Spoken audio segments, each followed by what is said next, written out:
kipindi huko na Mbowe miaka kadhaa hujazungumza haya baada ya kushindwa ni umezungumza. Kwanza mimi sijashindwa kwenye uchaguzi. Na naomba waandishi wa habari na ujulishe mimi sijashindwa kwenye uchaguzi. Na nafikiria mnakumbuka matokeo ya uchaguzi wakati yanatoka. Mimi kundi hili la kina Heche, Lissu na Mnyika waliandaa mikakati kwa sababu hizi tu za kudai maslahi ya Zanzibar ndani ya vikao halali. Na wakati huo, wakati mwenyekiti Mbowe tuko na chama, afadhali alikuwa ni mtu ambaye anakusikilizeni halafu anajaribu kwa hali yote kubalance hiyo situation, ingawa alikuwa anapata vikwazo vikubwa kwa grupu hii. Na bahati mbaya sana mwenyekiti Mbowe aliamini grupu hii sana, na ndiyo iliyokifikisha chama hapa, naye mwenyewe amekuja kuona dakika za mwisho. Sababu kuna mifano hai. Chama kilikuwa kwenye hali mbaya sana kipindi cha Magufuli, na baada ya kuondoka Magufuli hata mheshimiwa mwenyekiti Mbowe aliwekwa ndani kabisa.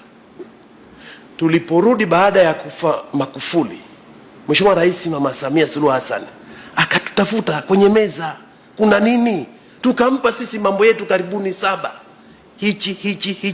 hichi. Walioharibu mazungumzo ni hawa.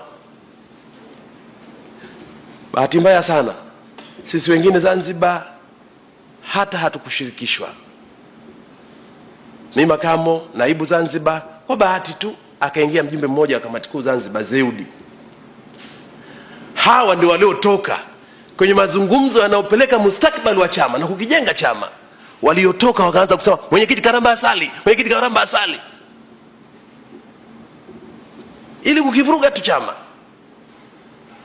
Na kwa maana hiyo hata haya nao yaongelea kuhusu Zanzibar tulikuwa tunayaongelea kwenye kikao, na ndio walikuwa vinara wakuu wa kuhakikisha Zanzibar haipati uwiano wake kama inavyostahiki kama chama cha Jamhuri ya Muungano wa Tanzania.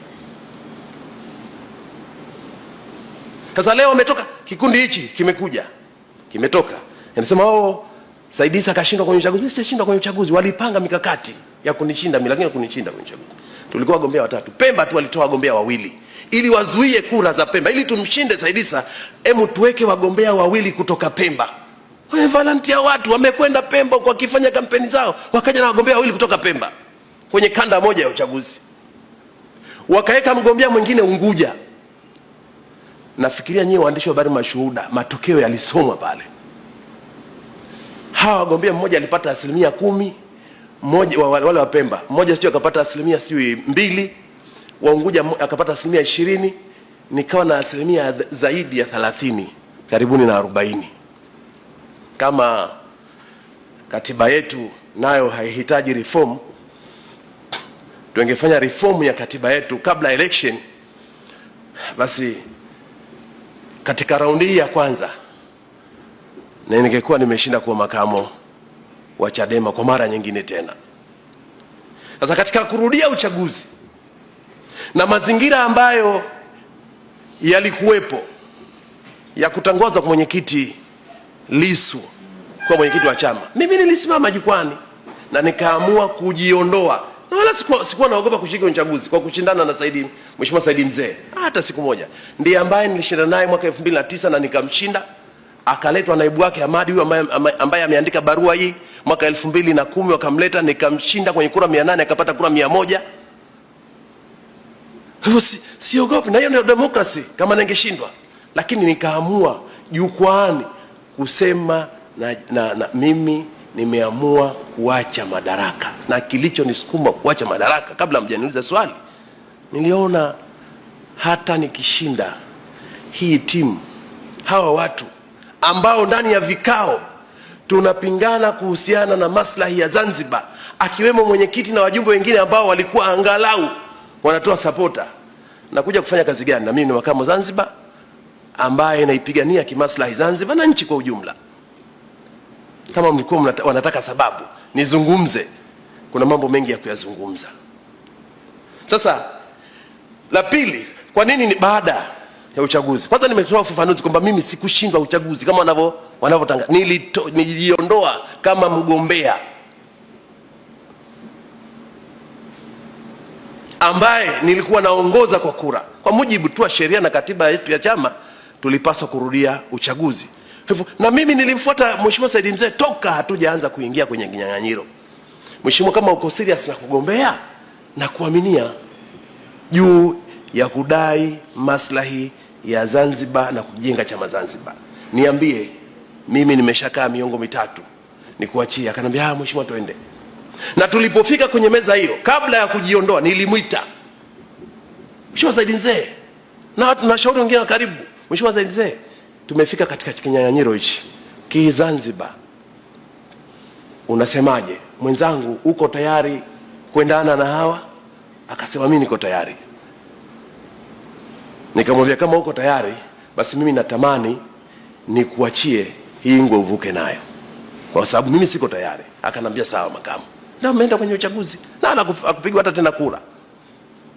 Ilichukuliwa ile tu ya kwamba yeye sasa wanapokuja wakasema na hii tabia hii ya kubadilisha, kwa sababu hata sisi tumekwenda kwenye uchaguzi mara hii tukasema no reform no election, sisi wenyewe kabisa.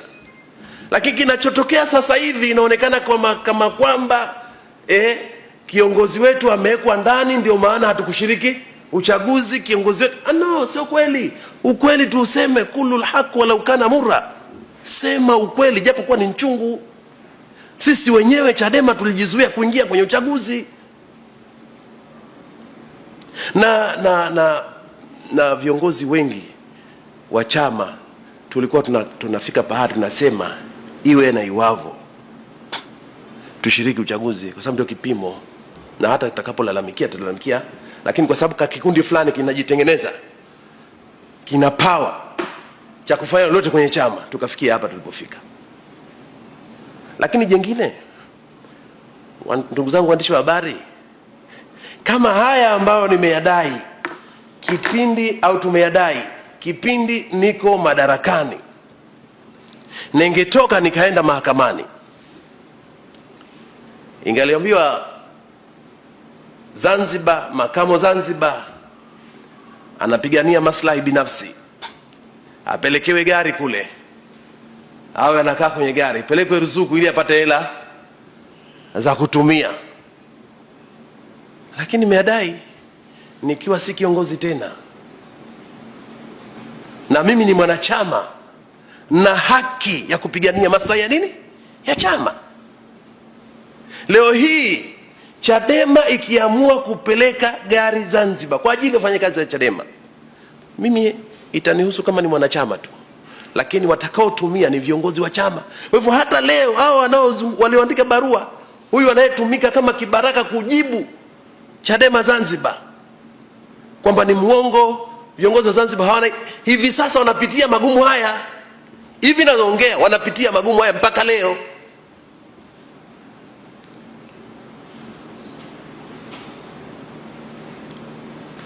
Wangesema Chadema Zanzibar, makamu Zanzibar anataka gari.